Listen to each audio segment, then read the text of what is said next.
secret pour garantir l'ancrage et la pérennité de notre intervention, c'est d'investir tous les niveaux de partenariat possibles.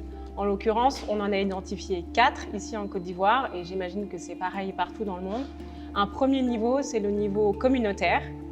On parle ici de tout ce qui est éducateur pair, association de santé communautaire et association communautaire en lien avec par exemple une population clé. On va parler d'un deuxième niveau de partenariat qui est celui du référencement.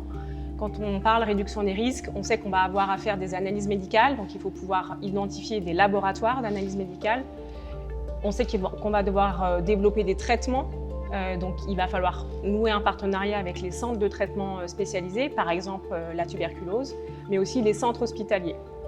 Un troisième niveau de partenariat qu'on a identifié à notre niveau, c'est les partenaires de mise en œuvre. On parle beaucoup d'eux en réduction des risques. Ça va être les associations qui vont développer les approches dédiées ou intégrées en direction des usagers de drogue. Mais ça peut être aussi les centres de santé primaires qui sont situés à proximité des lieux de consommation.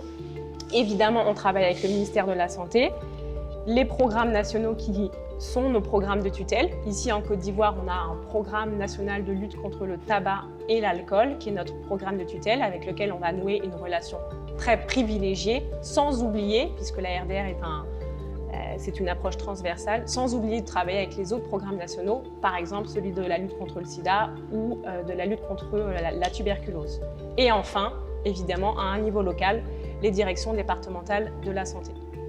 C'est cette complémentarité en fait qui va permettre de garantir la pérennité de nos actions sur le terrain. Avant de démarrer le projet et pendant toute la durée du projet, pour identifier les bons partenaires, il va être indispensable de réaliser un mapping de ces différents partenaires. Le mapping, c'est quoi? C'est identifier parmi ces 4 niveaux de partenariat possibles l'ensemble des acteurs disponibles sur le territoire et pour chacun d'entre eux d'analyser les forces, les faiblesses, les opportunités et les menaces. Ça va nous permettre de savoir à qui, entre guillemets, on a affaire et de savoir sur quelle force on va pouvoir s'appuyer parmi ces différents partenaires pour faire avancer le projet et d'identifier aussi les éléments sur lesquels on va avoir besoin de renforcer les capacités de ces partenaires. C'est pas du tout évident de financer les projets de RDR, que ce soit ici en Afrique ou ailleurs, soit parce que les personnes usagères de drogue, elles sont invisibles, ou alors quand elles sont visibles, eh bien, elles sont stigmatisées. Du coup, c'est vrai que c'est difficile d'aller capter des financements.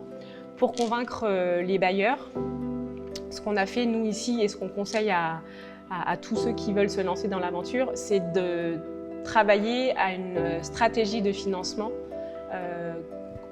unique et surtout de travailler cette stratégie tous ensemble, d'engager, d'investir les usagers eux-mêmes, d'investir les partenaires de mise en œuvre et toutes les parties prenantes dans la co-construction de cette stratégie de financement. L'idée, c'est d'aller chercher les financements en direction des grands bailleurs de fonds en santé publique qui ont l'habitude de travailler sur les populations clés. Et on peut citer évidemment le Fonds mondial ou l'Initiative qui ont notamment financé le projet en Côte d'Ivoire. Assez basiquement, dans le budget, on a identifié 3 lignes, une ligne RH, une ligne activité et une ligne bâtiment.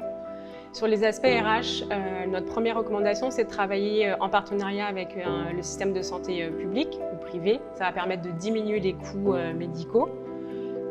Quand bien même on aura ce personnel étatique mis à disposition, il faut penser à intégrer dans le budget des primes pour pouvoir lancer et faire perdurer les activités de RDR. Quand on parle RDR, on parle santé communautaire et donc évidemment il va falloir recruter des éducateurs pairs et des superviseurs pour superviser l'activité des éducateurs pairs. Dans le projet, on a identifié que pour 6 patients VIH/TB, il fallait un éducateur pair et pour 6 éducateurs pairs, il fallait un superviseur. Ça donne quelques indications en termes de budget. Quand on parle RDR, on parle aussi formation et renforcement de capacité des acteurs, usagers de drogue eux-mêmes, éducateurs pairs et professionnels de santé. Et du coup, il ne faut pas oublier une ligne de formation importante. Cette ligne de formation, elle va intégrer les coûts de transport, de réservation de salles, de frais alimentaires et parfois de per diem pour certains intervenants. Et évidemment, la rémunération des formateurs eux-mêmes. Il y a des activités collectives qui sont menées dans ces centres, qu'ils soient intégrés ou dédiés, qui ont un coût.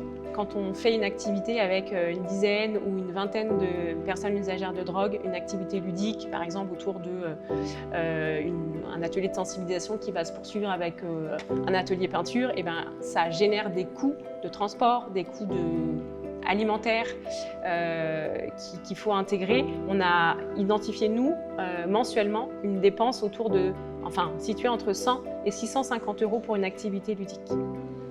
Enfin, les coûts de bâtiment qui vont être nécessaires, quelle que soit l'activité, intégrée ou dédiée. Ça peut être soit des coûts de réhabilitation des centres, soit carrément des coûts d'investissement de départ. Par exemple, pour un CASA, il va falloir penser le circuit patient, disposer les différents services, les toilettes, les douches, la cuisine.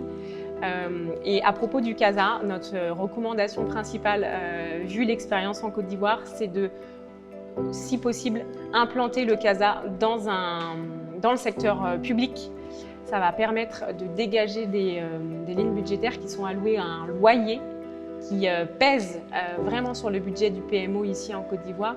Et donc voilà, recommandation numéro 1, intégrer le CASA dans le système de santé publique pour que ce bâtiment-là, il ne génère pas de coûts pour le PMO.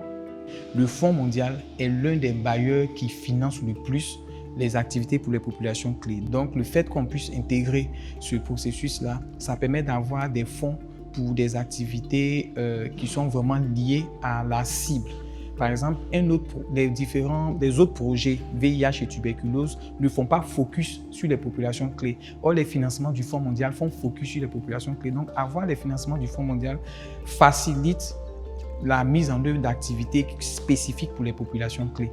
Donc, intégrer ce processus-là, au jour d'aujourd'hui, l'un des acquis principaux, c'est que dans tout le processus de mise en place de ces financements en Côte d'Ivoire, les populations usagères de drogue sont associées. Les structures qui travaillent avec les personnes usagères de drogue sont associées tout au long du processus.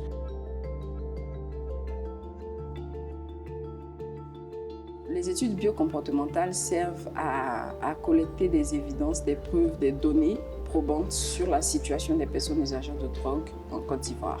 Donc, elles permettent de mettre en évidence les données épidémiologiques par rapport à leur situation de santé et aussi des données au niveau socio-anthropologique aussi sur leur façon de vivre au niveau des lieux de consommation. Ces données collectées ont permis d'améliorer nos stratégies d'intervention parce que on a découvert par exemple au cours d'une étude biocomportementale que la tuberculose touchait 50 fois plus les personnes usagères de drogue par rapport à la population générale. Donc cela a permis d'orienter des actions spécifiques sur la prévention et la prise en charge des personnes de la tuberculose chez cette population. Et ça a permis aussi d'alimenter le plaidoyer en faveur de l'amélioration de l'accès aux soins pour les personnes usagères de drogue et également le plaidoyer budgétaire pour collecter plus de fonds afin de leur permettre d'avoir des soins de santé de qualité.